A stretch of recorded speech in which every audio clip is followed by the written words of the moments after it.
శ్రోతలకు నా హృదయపూర్వక నమస్కారములు.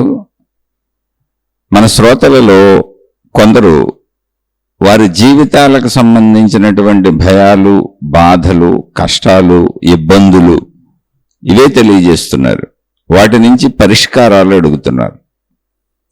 ఇలాగే అందరినీ పరిష్కారాలు అడిగి అందరి చుట్టూ తిరిగి వీరు బలహీనులైపోతూ ఎదుట వారికి వీరిని మోసం చేసే అవకాశం వీరే అందరికీ కల్పిస్తున్నారు.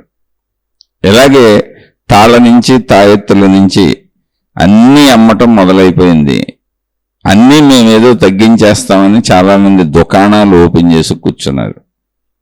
ముందు మనుషులందరికీ పుట్టిన దగ్గర నుంచి మరణించే లోపు సుదీర్ఘమైనటువంటి 100 సంవత్సరాల జీవితంలో ఏవో ఒక సమస్యలు ఏదో ఒక రకంగా ఎప్పుడూ వస్తానే ఉంటాయి. సమస్య అంటే మన ఇష్టానికి వ్యతిరేకమైనది, మన అభిప్రాయానికి వ్యతిరేకమైనది, మనం పొందాలనుకున్నది పొందలేకపోతున్నది, ఇటువంటివన్నీ సమస్యలుగా మనం భావించుకుంటాం. యాక్చువల్గా జీవితం సమస్య కాదు. జీవితం ఉన్నది జీవించటానికి అంతే. జీవితంలో సమస్యలు రావు. సమస్యలకి కారణం కోరికలు, అభిప్రాయాలు, అహంకారము మాత్రమే. కోరికలు, అభిప్రాయాలు, ఇది ఇలాగే జరగాలి అనేటువంటి అహంకారము సమస్యల్ని సృష్టిస్తుంది. అంతే తప్ప సమస్య ఉండదు అక్కడ. ఒక చెట్టు ఎదుగుతుంది, చక్కగా దాని చుట్టూ కొమ్మలకి పువ్వులు వికసిస్తున్నాయి. వాటికి ఆ పువ్వులు వికసించటం అనేది పువ్వు యొక్క జీవితం. అలాంటి పువ్వులను వికసింపచేయటము, తాను ఎదగటము, తాను బ్రతకటము అనేది చెట్టు యొక్క జీవితం. దానికి ఏ పర్పస్ లేదు, జీవించటమే దాని పర్పస్. మిగిలిన చెట్లతో పోల్చుకొని నేను ఎంత ఎత్తుకు వెళ్ళలేదు, నేను ఎంత తక్కువలో ఉండిపోయాను, ఆ చెట్లు ఎంత బలంగా ఉన్నాయి, నేను ఎంత బలహీనంగా ఉన్నాను, ఆ చెట్లు ఎంత పెద్దగా ఉన్నాయి, నేను ఎంత చిన్న చెట్టులా ఉన్నాను, ఇలా చెట్లు ఏమీ భావించుకోవు. దేని సైజులో అవి దేని జీవితం జీవించుకుంటూ వెళ్ళిపోతుంటాయి. మీ సృష్టి అంతా అలాగే ఉంటుంది. చూసుకోండి, సూర్యుడు వస్తాడు, వెళ్ళిపోతాడు, ఆయన పని ఆయన జరుగుతూ ఉన్నది. ప్రకృతిని అర్థం చేసుకోవటమే. ప్రకృతి మొత్తం జీవిస్తున్నది. సూర్యుడు జీవిస్తున్నాడు, భూమి జీవిస్తుంది. భూమి జీవించటం చేత కదులుతున్నది. భూమి జీవిస్తున్నది అనడానికి గుర్తు ఏంటంటే కదులుతున్నది, తిరుగుతున్నది. తన చుట్టూ తాను 1600 కిలోమీటర్ల స్పీడ్లో తిరుగుతూ సుమారు 1,00,000 కిలోమీటర్ల పైన స్పీడ్తో సూర్యుడి చుట్టూ తిరుగుతుంది. దాని జీవితం అది. అందువలన ఇక్కడ భూమిలో ఉన్న వాళ్ళకి పగల రాత్రి ఏర్పడుతుంది. మన జీవితం ఇది. సూర్యుడు మండిపోతున్న అగ్నిగోళం, ఆయన జీవితం అది. చంద్రుడు ఎలా, నక్షత్రాలు ఎలా, గ్రహాలు ఎలా, గోళాలు ఇలా, నదులు ప్రవహిస్తున్నాయి, వర్షాలు కురుస్తున్నాయి, సూర్యరశ్మికి ఆ వేడికి సముద్ర జలాలు ఆవిరవుతున్నాయి, మేఘాలు అవుతున్నాయి, వర్షిస్తున్నాయి, కురుస్తున్నాయి, ఉప్పును వదిలేసి మంచినీరుగా వర్షించి భూమి మీద మంచినీరై ప్రవహిస్తున్నాయి. సముద్రపు నీరు దేనికి పనికిరాదు. ఈ ఆవిరయ్యే ప్రక్రియ లేకపోతే భూమి మీద మానవ జాతి కాదు కదా, జంతు జాతి కాదు కదా, వృక్ష జాతి కాదు కదా, ఏమీ ఉండటానికి అవకాశమే లేదు. ఎందుకనంటే సముద్రపు నీరు పనికిరాదు, ఉప్పు నీరు దేనికి పనికిరాదు. కాబట్టి ఒకదానికొకటి సహకరించుకుంటూ, ఒకదానినొకటి ఉద్ధరించుకుంటూ, అంటే ఉపయోగపడుతూ, మొత్తం సృష్టికి అంతా ఉపయోగపడేలా సృష్టి పరిక్రమణ జరుగుతుంది, ప్రదక్షిణ జరుగుతుంది. ఇందులో మనం కూడా తెలుసున్నాం. జస్ట్ అది జీవించటమే, అంతే, ఏం లేదు. ఆ ఏర్పాట్లన్నీ సృష్టిలోనే ఉన్నాయి. నీరు ఆవిరవడం మన చేతిలో లేదు. సూర్యుడికి ఆ బాధ్యత కాదు. సూర్యుడు జీవిస్తున్నప్పుడు దాని అంతటా జరుగుతుందంటే మొత్తం ఇదంతా దానంతటది జరుగుతున్న ప్రక్రియ. ఆ ఏర్పాటు, ప్రణాళిక అంతా కూడా సృష్టి శక్తి యొక్క ప్రజ్ఞ.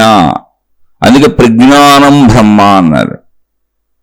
ప్రజ్ఞానం బ్రహ్మ అంటే మనలో ఉన్నటువంటి తెలివి, ప్రజ్ఞ ఏది ఉందో అదే బ్రహ్మ. దాన్ని మనం ఉపయోగించి మనం ఎంత ఎదిగిపోదాం, ఇతరుల కంటే ఎంత గొప్ప వాళ్ళం అయిపోదాం, లేదా ఇతరులకు ఎలా లాగేసుకుందాం, ఇది ప్రజ్ఞ కాదు. ఎవరి కర్తవ్యములు వాళ్ళు అలా ఉంటూ జీవించుకోవటం. అంతే. జీవించటమే నీ కర్తవ్యం. మొక్క జీవిస్తుంది, అది దాని కర్తవ్యం. కర్తవ్యాన్ని మనం అంటున్నాం, అది దాని జీవితం. జంతువులు జీవిస్తున్నాయి వాడి జీవితాలు. ఒక్క మనిషి తప్ప ఎన్ని రకాలు ఉన్నాయి చూడండి భూమి మీద, ఎన్ని జంతువులు ఉన్నాయి, ఎన్ని పశుపక్షాదులు ఉన్నాయి, అన్ని జీవిస్తున్నాయి. మొక్కలు అన్ని జీవిస్తున్నాయి, కోటాను కోట్లు ఉన్నాయి. సముద్రాలు, నదులు, గ్రహాలు, గోళాలు, నక్షత్రాలు అన్ని విశ్వంలో జీవిస్తున్నాయి. మనిషిల దుఃఖానికి లోనై, బాధకు లోనై, కష్టానికి లోనై, ఇబ్బందికి లోనై, ఈర్ష్యకు లోనై, అసూకు లోనై, ఇలా అన్నింటికీ లోనయ్యేటువంటి తత్వం ఎవరికి లేదు, ఒక్క మనిషికి తప్ప. నిరంతరం బాధలు చెబుతానే ఉంటాడు. ఈ బాధలు ఎవరు తీరుస్తారని అందరి చుట్టూ తిరుగుతూ ఉంటాడు. మళ్ళీ తిరిగేది మనుషులే. వాళ్ళ మహాత్ములు అంటాడు, దేవుళ్ళు అంటాడు, గురువులు అంటాడు, రకరకాల పేర్లు పెట్టుకుంటారు. వాళ్ళు కూడా చిత్ర విచిత్రమైన వ్యాపారాలు మొదలైపోయినాయి. ఏంటి? మనుషులను ఉద్ధరిస్తామని మనుషులే మొదలుపెట్టిన వ్యాపారాలు. దానికి మళ్ళీ ఏదో భక్తి అని, ఆధ్యాత్మికత అని, దేవుడని, మతమని, సాధనని పేర్లు పెట్టుకున్నారు. అందరూ మనుషులే సార్. మీరు జస్ట్ జీవించండి అంతే. ఏదో పొందేద్దామని ప్రయత్నించకండి. ఏం పొందేద్దామని ప్రయత్నించినా ఇక్కడ వదిలేసి వెళ్ళిపోవటమే. ఒక చెట్టు అన్ని పువ్వులు పూసింది, అది దాని లక్షణం. అంత సువాసన వెదజల్లుతున్నాయి ఆ పువ్వులన్నీ, అది వాటి లక్షణం, అది వాటి జీవితం. అవి మన కోసం ఆ పని చేయట్లేదు. సూర్యుడు మన కోసం వెలుగు ఇవ్వట్లేదు, చంద్రుడు మన కోసం వెన్నెలు ఇవ్వట్లేదు. ఇక్కడ వర్షాలు కురవటం ఇవన్నీ కూడా వాటంతట అవి ప్రకృతిలో జరుగుతున్నాయి, మన కోసం ఏది జరగటం లేదు. వేటి జీవితం అవి జీవిస్తుంటే సృష్టిలో సాగుతుంది. మీ జీవితం మీరు జీవించాలి, మన జీవితం మనం జీవించాలి అంతే. పక్క వాళ్ళతో పని లేదు. మన జీవిత నిర్మాణం అలాగే ఉంటుంది. జస్ట్ మన జీవితం మనం జీవిస్తే చాలు. మనం ఏ ప్లేస్లో ఉన్నాం, ఎక్కడ ఉన్నాం, మన సౌకర్యాలు ఏంటి, వనరులు ఏంటి, వసతులు ఏంటి, మనకున్న ప్రయత్న శక్తి ఏంటి, దాంతో మన జీవితం మనం జీవిస్తేనే చాలు. చెట్లు పోల్చుకోవడం మొదలు పెడితే చిన్న చిన్న మొక్కల నుంచి, ఒక చిన్న తులసి మొక్క నుంచి మొదలుకొని, లేదా ఒక అంతకంటే చిన్నమైన మొక్కల నుంచి మొదలుకొని మహావృక్షాల వరకు ఉన్నాయి. ఏది దేంతో పోల్చుకోవాలి? అసలు పువ్వులు ఎందుకు ఊరికినే అలా వస్తే వాడిపోతాయి, రాలిపోతాయి. ఒక్కొక్క పువ్వు సాయంత్రం వరకు కూడా ఉండదు. ఎంతటి పువ్వు అయినా 2-3 రోజులకు పువ్వులన్నీ రాలిపోతాయి. చెట్టుకు అలా ఉంటేనే రాలిపోతాయి. కోసి ఇంట్లోకి తెచ్చామా సాయంత్రానికో రేపుడుకో వాటి జీవితం అయిపోయినట్టు, అంటే ఎండిపోతాయి, రాలిపోతాయి. కానీ అవి వాటికి బాధపడతల్లా, దుఃఖపడతల్లా, అంతే వాటి జీవితం, అంతే మొక్క జీవితం, అంతే పువ్వు జీవితం. అది మొత్తం ఎవరో వాడుకుంటారు, అది జీవిస్తుంది అంతే. మొక్క మొత్తం ఎవరో వాడుకుంటారు, దానికి అనవసరం, దానికి పని లేదు. అది జీవించటం, అది అంతే. మనం కూడా అంతే, అలా జీవించడం. మనం జీవించడం వలన ఎవరికి ఉపయోగం కలుగుతుంది, ఎవరెవరు జీవిస్తుంటే మనకు ఉపయోగం కలుగుతుందని ఎత్తుక్కోకర్లా. జస్ట్ మీ జీవితాన్ని మీరున్న ప్రదేశంలో మీకున్న వసతులు, వనరులతో జీవించండి అంతే. అందులో ఏదో ఎక్కువ పొందేద్దాం, తక్కువ పొందేద్దాం అనుకోబాకండి. ఎక్కువ గాలిని ఎలా పొందేస్తారు, ఎక్కువ సూర్యరశ్మిని ఎలా పొందేస్తారు, ఎక్కువ నీటిని ఎలా తాగేస్తారు, ఎక్కువ ఆహార ధాన్యాలు ఎలా తినేస్తారు? ఏం చేయలేం. ఆకలికి అంతా అంతే తినగలం. ఎక్కువ బట్టలు ఎట్ట కట్టేసుకుంటారు, ఎప్పుడు ఏదో ఒక జత కట్టుకోగలం. కానీ ఇంట్లో పోగేసుకు పెట్టుకొని ఎక్కువ ఎక్కువ ఎక్కువ అని ఫీల్ అవుతాం. అదంతా పోగేసుకోవటం, ఆశ, అత్యాశ, దురాశ. సృష్టిలో దేనికి అది లేదు. అది యథాతథంగా అప్పటికి అవసరమైనట్టు జీవిస్తుంది. అలా జీవించడం నేర్చుకున్నప్పుడు భయం ఉండదు, బాధ ఉండదు, దుఃఖం ఉండదు. అలా జీవించడం నేర్చుకోండి. అన్ని జీవులు ఇక్కడ పశుపక్షాదుల్లో చిన్న చిన్న పాకే పురుగుల నుంచి ఒక చిన్న ధూళి కణంలో ఉన్న చిన్న చిన్న పురుగులు కూడా ఉంటాయి. అక్కడ మొదలుకొని ఎక్కడి వరకు ఉన్నాయి. పశుపక్షాదులు కూడా ఏనుగుల వరకు ఉన్నాయి, పులులు, సింహాల వరకు ఉన్నాయి. అన్ని జీవిస్తున్నాయి. అన్ని వేటికవి తమ జీవితాన్ని ఆనందంగా జీవించుకుంటున్నాయి. వాడికి ఉద్దేశం, ఒక పరమార్థం, పరమోద్దేశం ఏమి లేదు. జస్ట్ జీవించటమే. సృష్టి అంటే జీవించటమే అంతే తప్ప సృష్టిని ఏదో చేసేయటం, ఏదో పొందేయటం మన చేతిలో లేదు. మొత్తం సృష్టిలో మనందరం కలిసి ఉన్నాం. జస్ట్ జీవించటమే, మనకున్న వాటితో జీవించటమే, మనకు ఇవ్వబడిన వనరులు, వసతులతో జీవించటమే, మనకు ఇవ్వబడిన ప్రజ్ఞ, తెలివి, శరీరం, మనసు, బుద్ధి, వీటితో మనం ఏం చేయగలమో వాటితో జీవించటమే. వాటిని చెడ్డగా ఉపయోగించడం మొదలుపెట్టినప్పుడు, వాటి నుంచి మనకున్న జ్ఞానంతో పోల్చుకొని జీవించడం మొదలుపెట్టినప్పుడు, అతిగా ఏదో పోగేసేసుకుందాం అనేటువంటి లాలసతో జీవితం మొదలుపెట్టినప్పుడు ఓడిపోయినట్టు ఉంటుంది. భయం కలుగుతుంది, బాధ కలుగుతుంది, దుఃఖం కలుగుతుంది, గెలిపోవటములు వస్తాయి. సుఖం పొందినట్టు ఉంటుంది, దుఃఖం పొందినట్టు ఉంటుంది, ఏదో కోల్పోయినట్టు ఉంటుంది, ఏదో పోగొట్టుకున్నట్టు ఉంటుంది, ఏదో పొందినట్టు ఉంటుంది. మొత్తం జీవితం బాధలు అందరికీ చెబుతూ ఉంటాం. సుఖాలు ఎవరికి చెప్పం. ఈ బాధలు ఎలాగైనా తప్పించండి, రక్షించండి, కాపాడండి అంటూ తిరుగుతూ ఉంటాం. ఒక్క మనిషి తప్ప భూమి మీద అలా తిరిగేది ఏది లేదు. ఎన్నో ఉన్నాయి, ఎన్నో లక్షల జీవరాశులు ఉన్నాయి, 84 లక్షల రకాలు అని మహాత్ములు చెప్పారు. మనిషి ఒక్కడే ఇలా తిరుగుతూ ఉంటాడు. కొంచెం విజ్ఞతతో ఆలోచించండి. ఒక పువ్వులా, ఒక మొక్కలా, సృష్టిలో జరుగుతున్న అన్నిటినీ గమనించండి. అలా గాలి వీస్తుందంటే ఎక్కువ గాలిని ఎక్కడ తీసుకోగలం, ఎక్కడ దాచుకోగలం? ఎక్కువ సూర్యరశ్మిని ఎక్కడ తీసుకొని ఎక్కడ దాచుకోగలం? ఏం దాచుకుంటాం? ఎక్కువ ఎక్కువ ఎక్కువ ఎక్కువ కాదు జీవించటం. అందుకే ఎవరైనా సరే ఇక్కడ శరీరంతో వచ్చి, శరీరంతో పొంది, శరీరంతో అనుభవించి మిగిలినన్ని వదిలేసి వెళ్ళిపోవటమే. ఏం పట్టుకెళ్ళడానికి లేదు, శరీరాన్ని కూడా ఇక్కడ వదిలేయటమే. జస్ట్ ప్రకృతి నియమం అది.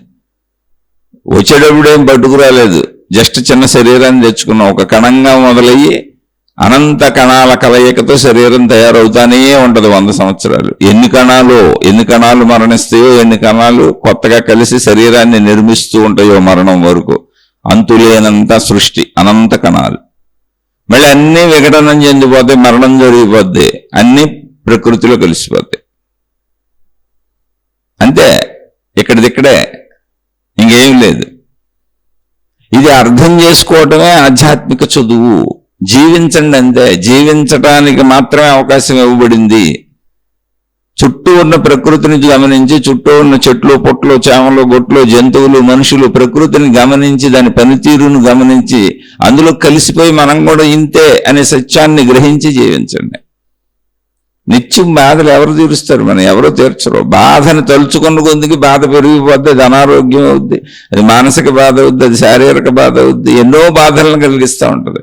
అసలు బాధే లేదు ఇక్కడ. చెట్టుకొచ్చిన పువ్వులన్నీ ఎవరో కోసుకుపోతారు, అన్నీ రాలిపోతాయి ఎవరో కోసుకోకపోయినా. చెట్టుకొచ్చిన పళ్ళు, కాయలు అన్నీ ఎవరో కోసుకుపోతారు, లేకపోయినా రాలిపోతాయి. చెట్టుకుండవు, చెట్టుకేం ఉపయోగం లేదు.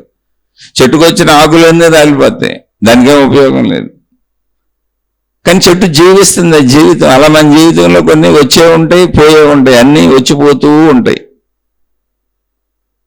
అలా వచ్చిపోతూ ఉండేటువంటి వ్యవస్థ మనది, అంతే. అన్నీ వస్తూ ఉంటాయి, పోతూ ఉంటాయి. మొత్తం జీవితమే పోద్ది చివరికి. శరీరం అనేదే ఉండదు. మన శరీరాన్ని కూడా పెంచుకుంటున్నాం, అన్నిటినీ కలుపుకొని, అంతే. అది సృష్టి చేసిన ఏర్పాటు. శరీరం ఆహార ధాన్యాల వలన పెరుగుతుంది, ఆహార ధాన్యాలు పంచభూతాల వలన వస్తున్నాయి. మొత్తం సృష్టి అంతా అన్నింటినీ సమకూరుస్తుంది. కొన్నాళ్ళు ఉంటాం అంతే. ఎక్కడి నుంచో వచ్చాం, ఎక్కడికో మళ్ళీ వెళ్ళిపోతాం. ఆ రావటానికి ఇక్కడ శరీరం అనే దాన్ని ఒక తొడుగును తొడుక్కున్నాం, దాన్ని పెంచుకున్నాం, దాని అవసరాలు తీర్చుకుంటున్నాం. దానికోసం సృష్టిలో అన్ని వసతులు, వనరులు ఉన్నాయి. ఆ వసతులు, వనరులు వాడుకుంటున్నాం. అలా కొన్నాళ్ళు ఇక్కడ ఉంటాం, మళ్ళీ వెళ్ళిపోతాం. శరీరాన్ని ఇక్కడే వదిలిపెట్టి వెళ్ళిపోతాం. ఏ శరీరంతో సృష్టిలోకి ప్రవేశించామో ఆ శరీరాన్ని సృష్టికి అప్పచెప్పేసి వెళ్ళిపోతాం. సింపుల్ అంతే. ఇప్పుడు జస్ట్ జీవించండి అంతే. ఎందుకంత దుఃఖాలు, ఎందుకంత భయాలు, ఎందుకంత బాధలు? ఏ చెట్టుకి, ఏ జంతువుకి ఈ సృష్టిలో మనిషికి తప్ప దేనికి భయం ఉండదు, డిప్రెషన్ ఉండదు, విసుగు ఉండదు, కోపం ఉండదు, చికాకు ఉండదు, వ్యతిరేక గుణాలు, ఈర్ష్య, స్వార్థ, ద్వేషాలు ఉండవు, అహంకారాలు ఉండవు, కోపతాపాలు ఉండవు, పగలు తీర్చుకోవటం, కక్షలు కట్టడం, లేదా ఇతరులను చూసి ఏడవటం, వాళ్ళని నష్టపోవాలని కోరుకోవటం, నష్టపరిచే ప్రయత్నాలు చేయడం, ఇటువంటి దుర్మార్గపు దుశ్చర్యలు ఏవి మనుషులకు తప్ప ఇంకెవరికి ఉండవు. అన్నీ జీవిస్తాయి. వాటి జీవితం అది. మనం కూడా అలా జీవించాలి అంతే. కలిసిపోయి జీవించు. మనం అడగకుండానే మనకు అన్నీ ఇవ్వబడ్డాయి. గాలిని మనం అడగల, సూర్యుడిని మనం అడగల, నీరు మనం అడగల, పంచభూతాల్లో ఏది మనం అడగల, ఇటువంటి శరీరాన్ని మనం అడగల, ఈ శరీరానికి ఇంద్రియాలను మనం అడగల, ఈ శరీరంలో జ్ఞానం మనం అడగల.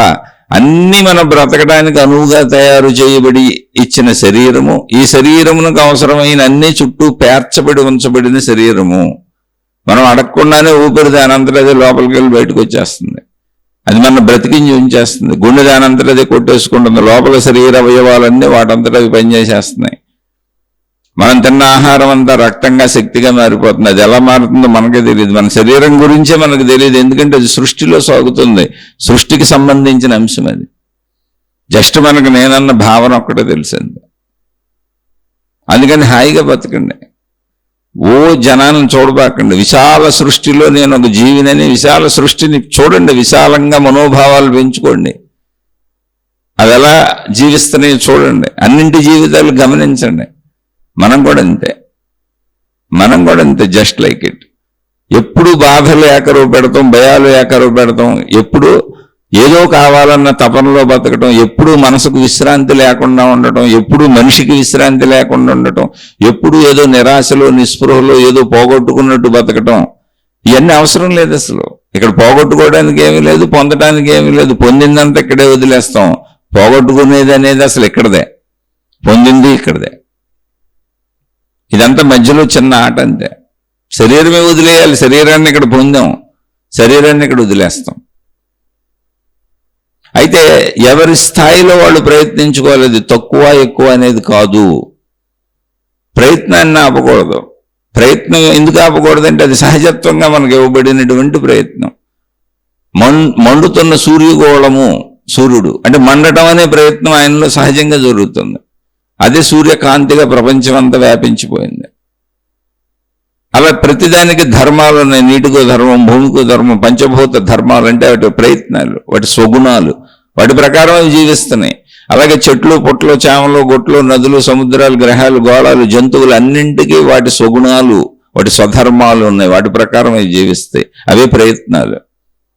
అలా మన ప్రయత్నం మన శరీరానికి ఏమివ్వబడిందో దాంతో, అది కూడా సృష్టిలో కలిసిపోయి మొత్తం సృష్టిని అర్థం చేసుకుంటూ అంతే.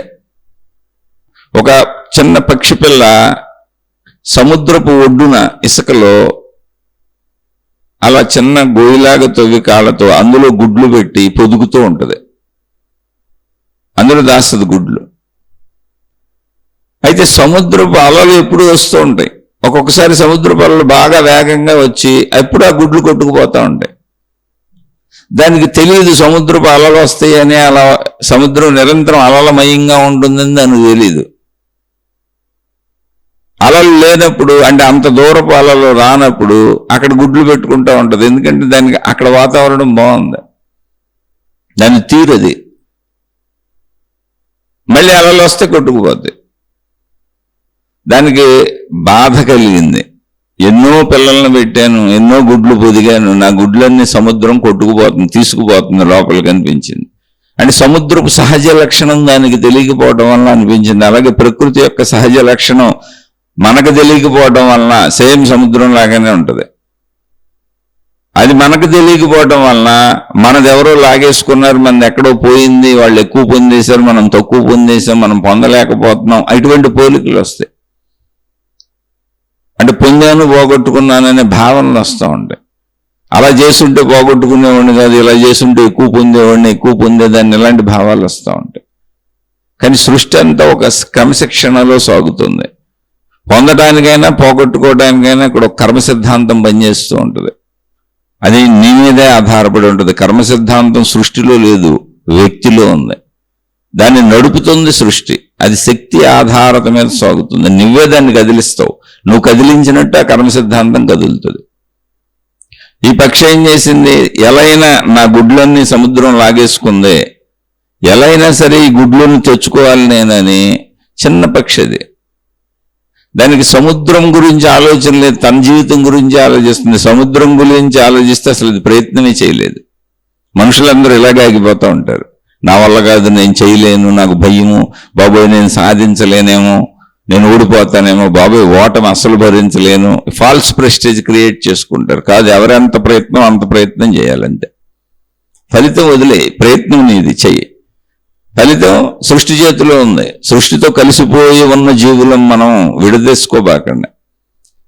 ఈ పక్షి ఏం చేస్తుందంటే సముద్రంలోకి వెళ్తుంది, నోటితో కొన్ని నీళ్లను మింగుతుంది, అవి బయట తెచ్చి వస్తుంది, మళ్ళీ వెళ్తుంది, మళ్ళీ నోటితో కొన్ని నీళ్లను మింగుతుంది, ఎగురుకుంటూ దూరంగా వెళ్ళి వాటిని నేల మీద వస్తుంది. అంటే సముద్రంలో నీళ్లన్నీ ఖాళీ చేసేస్తే దాని గుడ్లు దొరుకుతాయని. సముద్రంలో కొట్టుకుపోతానే ఎప్పుడు గుడ్లు సముద్రం లాగేసుకుంటుంది. కాబట్టి ఆ నీళ్లు నేను ఖాళీ చేసేస్తే నా గుడ్లు అడుగున ఉంటాయి, అక్కడి నుంచి నా పిల్లలు తయారవుతాయి అనేది దాని భావన. అది సముద్రాన్ని చూసి భయపడి ఉంటే, బెంగపడి ఉంటే, నేను ఇంత చిన్న పక్షిని నీళ్ళని నేను ఏమైనా చేయగలనా అని, అయినా ఆ ఎగిసిపడుతున్న అలలను చూసి ఆ పక్షి కంగారు పడి ఉంటే అసలు అది ఏమి దేనికి కంగారు పడలా, భయపడలా, ఏమి అవ్వాలా, తన బాధ్యతను తను చేసుకుంటాం, తన గుడ్లు తనకు కావాలి అంతే. అలా ఎవరైనా ప్రయత్నించుకుంటాం అంతే. ఆ ప్రయత్నం, మన ప్రయత్నం ఏంటనేది ఇక్కడ ఫలితం ఏంటనేది కాదు, నువ్వు చేయగలిగిన ప్రయత్నం చేయి.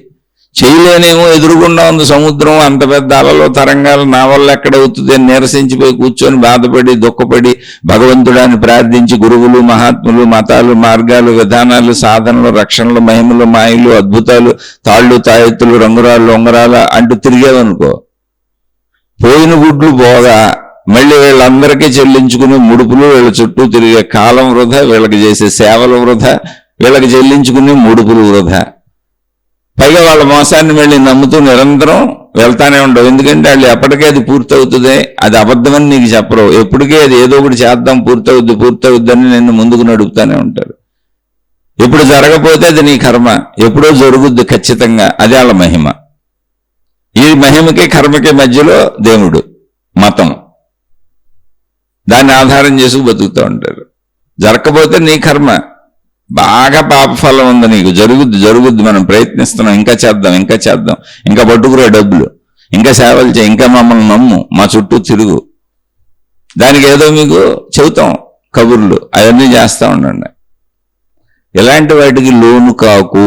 ఎందుకంటే చిన్న చిన్న ఒక మనిషి తప్ప చెట్లు, పొట్లు, జంతువులు అన్ని హాయిగా బతుకుతున్నాయి. అవే మతాలు పెట్టుకోలే, ఏ దేవుణ్ణి పెట్టుకోలే, ఏ గురువుని పెట్టుకోలే, దేనికై హాయిగా బతికేస్తున్నాయి. మనిషిగా నీకు ఇవ్వబడిన జ్ఞానాన్ని జంతువుల కంటే అన్యాయంగా వాడుకుంటున్నావు, ఇంకొకరికి బానిస అయిపోయి, ఎవరెనుకోబడిపోయి రక్షణ వాళ్ళు నీలాంటి మనుషులే. మళ్ళీ కనపడని దేవుణ్ణి, కనపడని లేని మతాన్ని ఉపయోగించుకొని చెబుతున్నారు నీకంతే.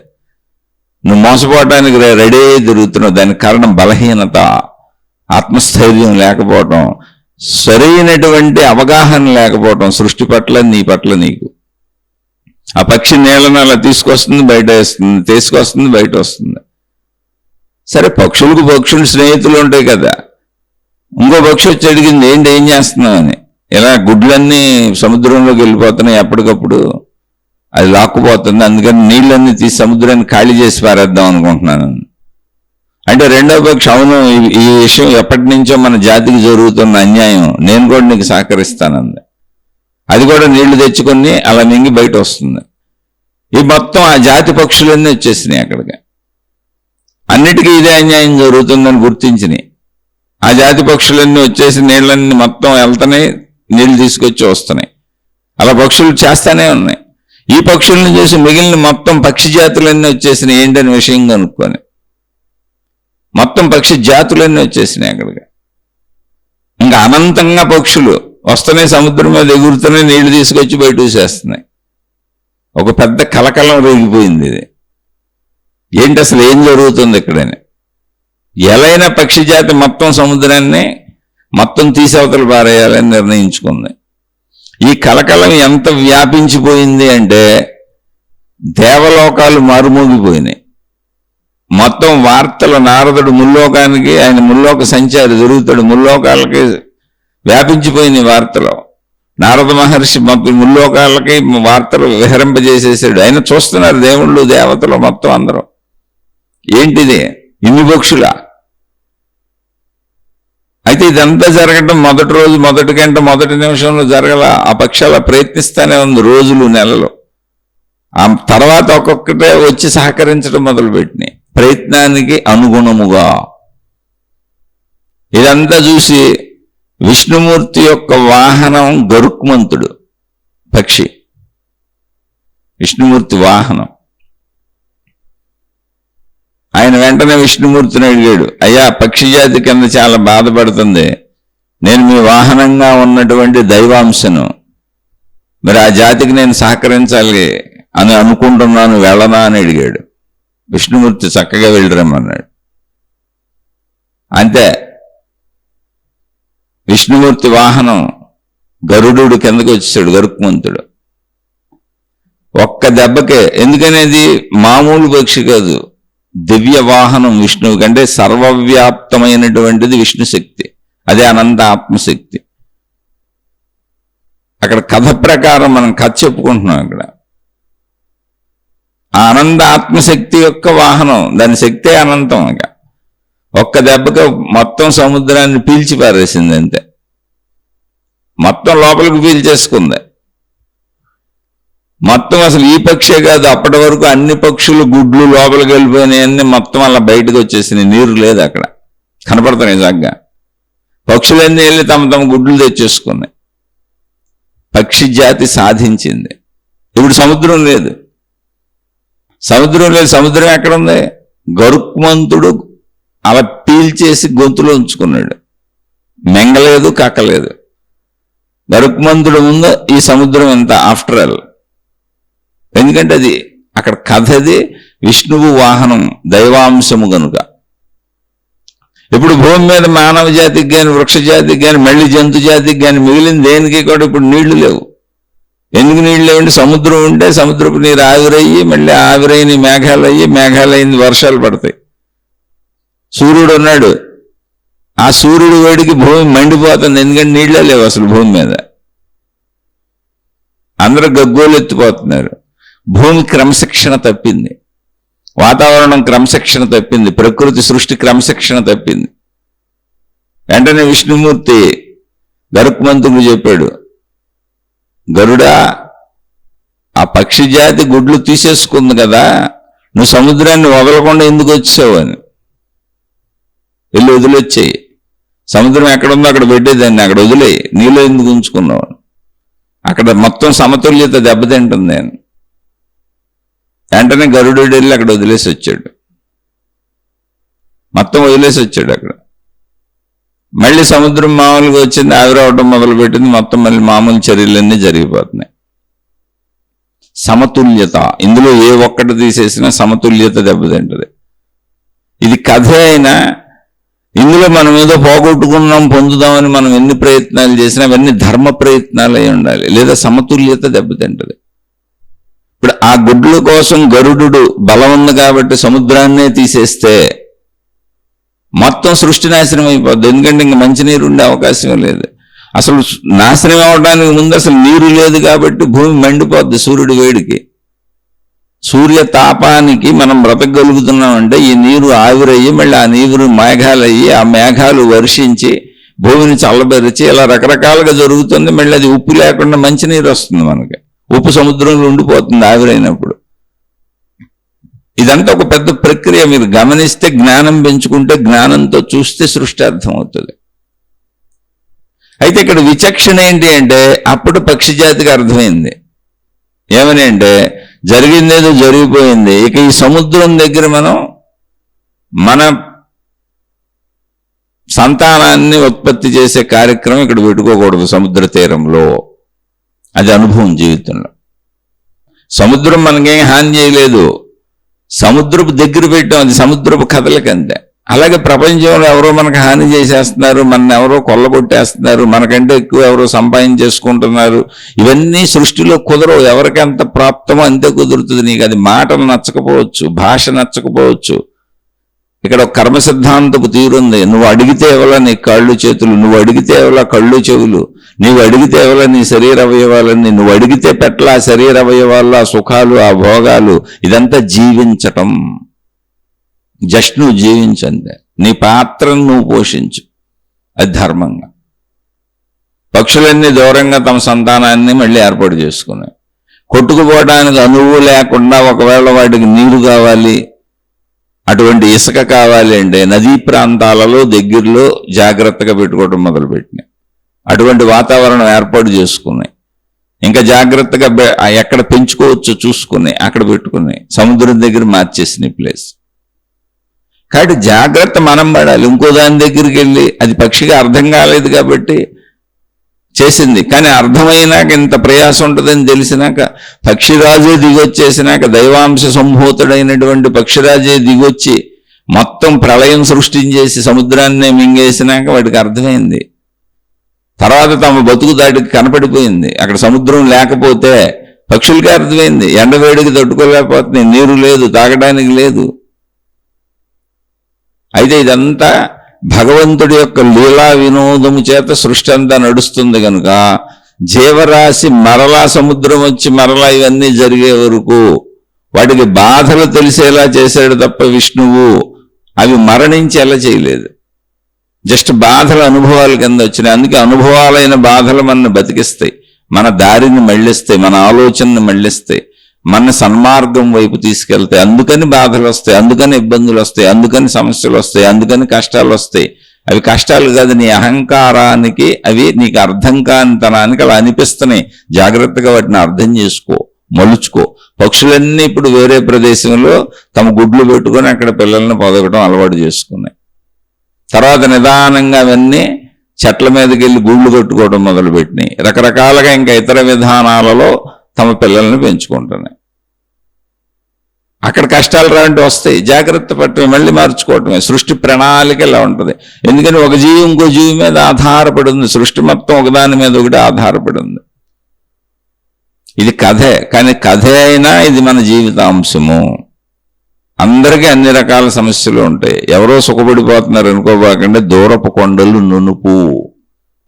వాటిని చూసి అవి నున్నగా ఉన్నవని అనుకోకండి, అక్కడ సమస్యలు లేవు అనుకోకండి. ఆ కొండ దగ్గరికి వెళ్తే దాన్ని ఎక్కడం ప్రారంభిస్తే అసలు అది నునుపుగా లేదని తెలుస్తుంది, ఎంత కష్టమో తెలుస్తుంది. ఎవరి జీవితమైనా ఇలాగే ఉంటుంది. అలానే జీవితం కష్టం కాదు. కోరికలు, ఆశలు, అత్యాశలు, ఇవన్నీ పోలికలు, పోల్చుకోవటాలు, ఫాల్స్ ప్రెస్టేజులు, లేనిపోని కీర్తి ప్రతిష్టలకు పాకులాటాలు, ఎవరినో మన కింద వాళ్ళుగా తయారు చేసుకొని వాళ్ళ మీద పెత్తనాలు చేయాలనుకుంటారు. అలాంటి దుశ్చర్యలు వచ్చినప్పుడు ఇలా కనపడతాయి. జస్ట్ ఒక మొక్కలాగా, ఒక పువ్వులాగా, అన్ని జంతువులు జీవించినట్టు, అన్ని మొక్కలు జీవించినట్టు ప్రకృతిలో ఒక మనిషి తప్ప మిగిలినవన్నీ ఎలా జీవిస్తున్నాయో వాటికి నిర్ధారించిన ధర్మాల ప్రకారం అదే వాడి జీవితం, ఆ ధర్మమే వాడి జీవితం. అలా జస్ట్ నీకు ఇవ్వబడిన వాటితో నువ్వు జీవించంతే. అప్పుడు అసలు ఏమి ఉండవు, భయాలు ఉండవు, బాధలు ఉండవు, బోరు కొట్టడం ఉండదు, విసుగుండదు, చికాకు ఉండదు, కోపం ఉండదు. ఎందుకంటే నీ జీవితం నువ్వు జీవిస్తున్నప్పుడు, ఒక పువ్వులో నువ్వు వికసిస్తున్నప్పుడు ఇది నా జీవితం అంతే, ఎవరి జీవితం ఆడదే. ఇంకో జీవితంతో నాకేం పోలిక. జస్ట్ అలా జీవించండి, అలా జీవించడం నేర్చుకో. దూరపు కొండలు నునుపు, గుర్తుపెట్టుకోండి. ఎవరి జీవితం వారు జీవించాలి ఇక్కడ అంతే. జస్ట్ జీవించు అంతే, ఇంకేం చేయొద్దు. ఆలోచించి చూడండి, అర్థమైతే ఆచరించుకోండి. అర్థం కాకపోతే, ఇది ఎంత విన్నా అర్థం కాకపోతే ఇక మన జీవితంలో సమస్యలు తీరవు అంతే. అది అలాగే ఉంటుంది. ఎప్పుడు పోల్చుకునే వాళ్ళకి, ఎప్పుడు ఏదో కావాలనుకునే వాళ్ళకి, మనుషులతో పోల్చుకొని మనుషుల కంటే బాగా బతుకుదాం అనుకునే వాళ్ళకి, సాటి మనుషుల్ని తనకంటే తక్కువని భావించుకునే వాళ్ళకి అసలు ఎలా అర్థమవుతుంది? మానవ జాతి మొత్తం ఒకటే. దయచేసి అర్థం చేసుకోండి. ప్రకృతితో కలిసిపోయి మమేకం అయిపోయి ప్రకృతి అంతా ఎలా ఉందో చూసి అలా ఉండటం నేర్చుకోండి అంతే. జస్ట్ జీవించండి చాలు. ఆ జీవించడానికి అవసరమైన జ్ఞానాన్ని, ప్రకృతి జ్ఞానాన్ని, సృష్టి జ్ఞానాన్ని అర్థం చేసుకోండి. శుభమస్తు. మీకు, మీ కుటుంబ సభ్యులకు మేలు చేకూరుగాక. మరలా మరొక కొత్త శీర్షికతో కలుసుకుందాం. ఇలాగే మనది డివైన్ ప్లానెట్ అని ఇంకొక ఛానల్ ఉంది. ఆ ఛానల్లో ఇప్పటికే సుమారుగా 2000కు పైగా ఆధ్యాత్మిక చదువు, ఆత్మజ్ఞాన చదువు, స్వీయ అంతరంగ చదువుకి సంబంధించిన శీర్షికలు చెప్పుకోవడం జరిగింది. ఆసక్తి ఉన్న వాళ్ళు అందులో ఉన్న శీర్షికలు కూడా వింటూ ఉండవచ్చు. అందులో కూడా శీర్షికలు వస్తూ ఉంటాయి. ఇప్పటికే ఆ డివైన్ ప్లానెట్ అనేటువంటి ఛానల్లో 2000కు పైగా శీర్షికలు ఉన్నాయి. అందులో కూడా శీర్షికలు వస్తూ ఉంటాయి, వినవచ్చు.